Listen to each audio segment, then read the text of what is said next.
सोबत मराठा आंदोलक मनोज जरांगे पाटील आहेत.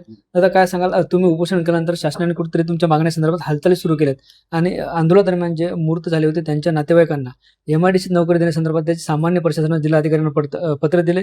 आता ही पडताळणी करून जे आहे ते नोकरी देण्याचं शासनाने ठरवले. काय शासनानं निर्णय सामान्य प्रशासनाच्या लेवलवर काढला असं तुमच्याकडून मला कळतंय. मला तर त्या विषयात माहीत नाहीये. परंतु आता काढला असेल तर चांगली गोष्ट आहे, अभिमानाची गोष्ट आहे. त्यांचं कौतुक करतो सरकारचं आम्ही. मग त्यात फडणवीस साहेब असतील, आमचे विखे पाटील साहेब असतील, लाडसाहेब असतील, दोनही उपमुख्यमंत्री असतील, त्यांनी जो निर्णय घेतला त्याबद्दल आम्ही नक्कीच त्यांचं कौतुक आणि आभार पण मानतो. धन्यवाद त्यांचं मनापासून मानतो की त्यांनी बोलल्याप्रमाणे काम करायला सुरुवात केली. पण मी समाधानी याच्यात नाही आहे. तुम्ही हे काढलं गरजेचंच होतं, कारण बलिदान गेलेल्या कुटुंबाचे लेकरं खूप उपाशी तापाशी पडले होते. सरकारनं जर आरक्षण दिलं असतं तर हे बलिदानं गेलेच नसते. त्यांच्या चुकीमुळे हे बलिदानं गेलेत. किमान आता त्यांनी नोकरी आणि निधी देऊन MIDCत आणि महावितरणचा पण JR राहिला आहे, तोही काढून त्यांनी निर्देश जर दिले तर ही त्यांची अभिमानाची गोष्ट आहे. आम्ही त्यांचं कौतुक करतो, त्यांचे आभारही मानतो. पण पुन्हा सांगतो की मी समाधानी नाही आहे. कारण 58 लाख नोंदी निघाल्या. त्याची ही सूचना आणि आदेश वरिष्ठ लेवलवर, वरिष्ठ अधिकाऱ्यांच्या, सचिवांच्या मार्फत आणि सरकारच्या मार्फत, दोघांच्याही मार्फत सूचना आणि आदेश निघणं खूप गरजेचं आहे. आणि त्यांनी ते आज मंगळवारी काढावेत. आज हे करणं खूप गरजेचं आहे. का सांगतोय मी हे? तर वरिष्ठ पातळीवर अधिकाऱ्यांनी जर सूचना आणि सरकारने काढल्या, तहसीलपर्यंत ते कलेक्टर ऑफिसपर्यंत, महाराष्ट्रातल्या सगळ्या अधिकाऱ्यांपर्यंत ह्या सूचना जायला पाहिजे की 58 लाख नोंदी निघाल्या, त्याचे कुणबी प्रमाणपत्र द्या. आणि तुम्ही कुणबी प्रमाणपत्र दिले नाही, नोंदी सापडलेला असून तर तुम्हाला बडतर्फ केलं जाईल, तुमच्यावर कठोर कारवाई केली जाईल. ज्यांना प्रमाणपत्र दिले त्यांना व्हॅलिडिटी पण द्या. या सूचना आणि आदेश काढणं खूप सरकारनं गरजेचं आहे. याचबरोबर हैदराबाद गॅझेटियरचे सुद्धा प्रमाणपत्र देण्याच्या संदर्भात वरिष्ठ लेवलवर सरकारकडून आणि प्रशासनाकडून त्याच्या सूचना आणि आदेश निघणं खूप गरजेचं आहे. यासह ज्या सगळ्याच मागण्या आहेत की त्याही त्यांनी घेणं गरजेचं आहे. जसं की मी सांगतो तुम्हाला की सातारा संस्थांचं गॅझेटियर, त्याबरोबर कोल्हापूरचं आहे, औंध पुणे गॅझेटियर आहे, बॉम्बे गव्हर्नमेंटचं याचा सुद्धा JR काढणं आवश्यक आहे. केसेस खोट्या दाखल झालेल्या आहेत. या असं त्यांना आता सगळ्याच मागण्या दिल्यात मी, त्या वाचून दाखवण्यापेक्षा आम्ही समाधानी त्या दिवशी असणार आहेत की सूचना काढल्यानंतर. आणि त्यांनी ते काम हाती तातडीनं घ्यावं आणि ते बोलल्याप्रमाणे त्यांनी करून दाखवावं. आम्ही 100% त्यांच्यावर समाधानी राहू. आजचा जो त्यांनी MIDCचा निर्णय काढला आहे बलिदान गेलेल्या कुटुंबासाठी, त्याबद्दल सरकारचं मनापासून आम्ही कौतुक करतो, आभार मानतो. पण 3 दिवसात जे आहे ते इतर शासन निर्णय निघणं सुद्धा अपेक्षित होतं. आज मंगळवार आहे, त्याचा सुद्धा तुम्ही अल्टिमेट दिला होता, मात्र तसं होताना पाहायला मिळत नाही. नाही, ते 2-3 दिवसात करतो म्हणले, म्हणजे 2-3 दिवसात सुरू करतो, म्हणजे मंगळवारपासून सुरू होईल. उलट त्यांनी एक निर्णय म्हणायचा, आता तुम्ही बघितला, मी काय बघितला नाही, आज काढला म्हणल्यावर उलट एक दिवस आधी काढलाय. उद्यापासून त्यांचं कामकाज सुरू होणार. ते त्यांनी मनं जिंकावेत गरिबांची. कारण काय, तुम्ही कोणाचं काढून देत नाहीत. जे 58 लाख नोंदी सापडल्यात त्याचेच प्रमाणपत्र देत आहे. ज्यांचे बलिदान गेले त्यांनाच न्याय देत आहे.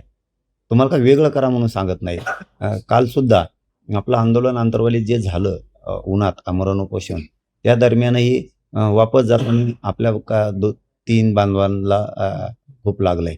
इंदापूरचे ते काही जखमी झालेत. मला वाटतं एक त्यातला आमचा बांधव ते पण शहीद झाले. हे तिथं सुद्धा त्यांचं सुद्धा सरकारनं अहवाल मागून घेऊन त्याही बलिदान गेलेल्या इंदापूरच्या कुटुंबाला 10 लाख रुपये निधी आणि त्यांनाही नोकरी देऊन त्यांच्याही कुटुंबाचा उदरनिर्वाह होईल. गरीब कुटुंब आहे ते, तिन्ही पण ते अपघाती त्यांचं काल निधन झालंय. सरकारनं जर दिलं असतं तर अशा गोष्टी घडल्याच नसत्या. अशा सगळ्या ज्या गोष्टी आहेत त्या आता याच्या संदर्भात सरकारनं उद्यापासून तातडीनं हे काम सुरू करावं, सगळ्या सूचना काढाव्यात आणि गोरगरीब मराठ्यांचे मनं जिंकावेत. आमची काही अपेक्षा नाही सरकारकडून, तेवढीच अपेक्षा आहे की गोरगरिबांच्या लेकराला न्याय द्या. आदेश सूचना मात्र कडक काढा आणि काढलेल्या आदेश आणि सूचना या तहसीलपासून तर गाव लेवलच्या अधिकाऱ्यापर्यंत आणि गाव लेवलच्या अधिकाऱ्यापासून कलेक्टर ऑफिसपर्यंत महाराष्ट्रभरातल्या सगळ्या ऑफिसला गेल्याच पाहिजेत.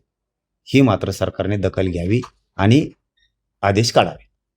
पाटील, जरा वेगळा प्रश्न आहे. खरं तर आज अभ्यास तर असं माहीत की भाजप हे स्लो पॉयझन आहे. खरं तर त्यांच्याविषयी वेगळा जरी असला तरी तुमचा सुद्धा लढा भाजप आणि सत्ताधाऱ्यांसोबत आहे. तुमचा काय अनुभव आहे? नाही, आम्ही बोलतो कधी, मग ते शिंदेसाहेब असो, ते आमचे अजितदादा असो, किंवा फडणवीस साहेब असो, समाजावरती अन्याय केल्याच्या नंतर आम्ही बोलतो. आता ते वैयक्तिक सत्तार साहेब असतील किंवा सरकार असेल, ते घटकच आहेत एक हे असतील. ते राजकारणाबद्दलचं स्टेटमेंट असू शकतं त्यांचं एकमेकाविषयी. आपण राजकारणात बोलण्याची काय आवश्यकता नाही आहे असं मला वाटतं. कारण मी काय सत्तारबाई चुकीचे आहेत असंही म्हणत नाही किंवा सरकार चुकीचं आहे असं पण म्हणत नाही. ते त्यांचा वैयक्तिक अजेंडा आहे दोघांचा. ते बोलत राहते आणि एकमेकाला खमकी आहेत ते. त्यामुळे आपण काय बोलायची गरज नाही. मी फक्त कोणाला सोडत नाही कधी माझ्या समाजावर अन्याय व्हायच्या वेळेस. आणि मी कधीच जिवंत आहे तोपर्यंत मराठ्यावर अन्याय होता. किती पण कोणत्या पण सरकारला ताकद लावा म्हणा, कोणत्या पण. आम्ही पाठपुरावाला खंबीर आहेत त्यांची. म्हणजे भाजपाचे लाड यांनी जे आहे ते या सगळ्या आंदोलनात भूमिका घेतली असेल तरी तुमची भूमिका तशीच कठोर राहणार आहे भाजप विरोधात आणि मुख्यमंत्र्यांच्या विरोधात. काम नाही केल्यावर बोललोय. काम नाही केल्यावर सरकार कोणाचं पण असू दे, ते महाविकास आघाडीच नाही तर महायुतीचं असू दे, ते भाजपचं असू दे, शिवसेनेचं असू दे, राष्ट्रवादीचं असू दे, काँग्रेसचं असू दे, नाही तर बेसरमाचं असू दे, मी माझ्या समाजावर अन्याय झालेला मी नाही बघू शकत. त्यामुळं यांनी मनं जिंकावेत हे म्हणतो मी. तुम्ही जशी आज काय सूचना काढल्यात मी आता बघितला नाही, जे काढलाय त्याबद्दल आम्ही कौतुक केलं ना सरकारचं, आता आभार पण मानले. त्यापेक्षा काय पाहिजे?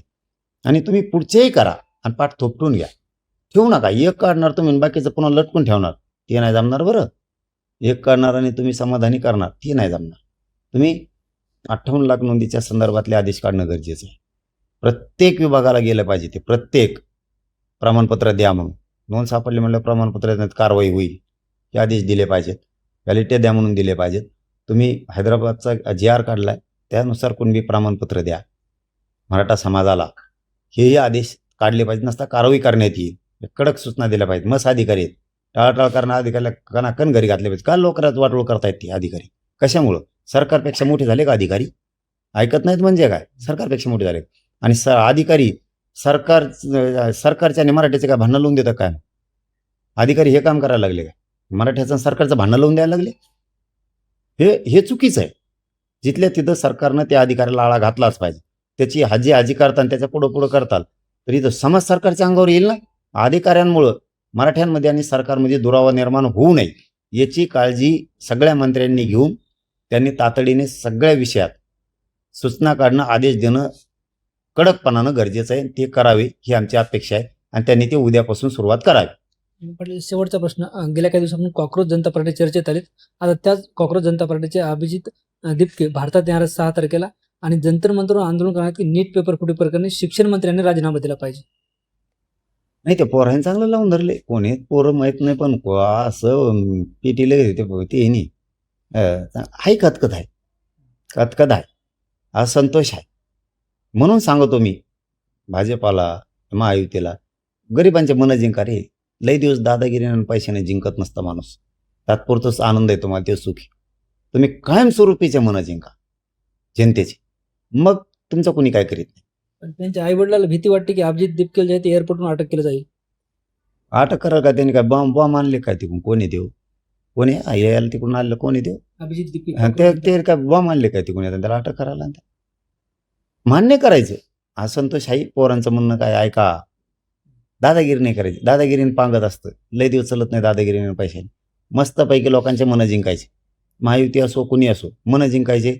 ते माणसं कधी संपत नाहीत. मनं जिंकलेली माणसांच्या मनावरती राज्य करता आलं पाहिजे, जनतेच्या मनावरती. हे माणसं कधी संपत नाही.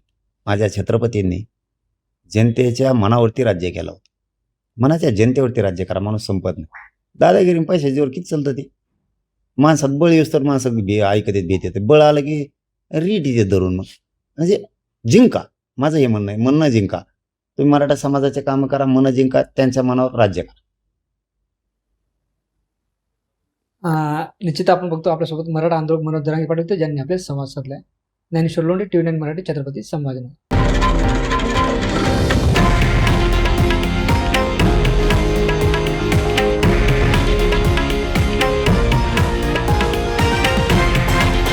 हे आहे देशातील नंबर 1 न्यूज नेटवर्क आणि आपण पाहत आहात TV9 मराठी, एकमेव.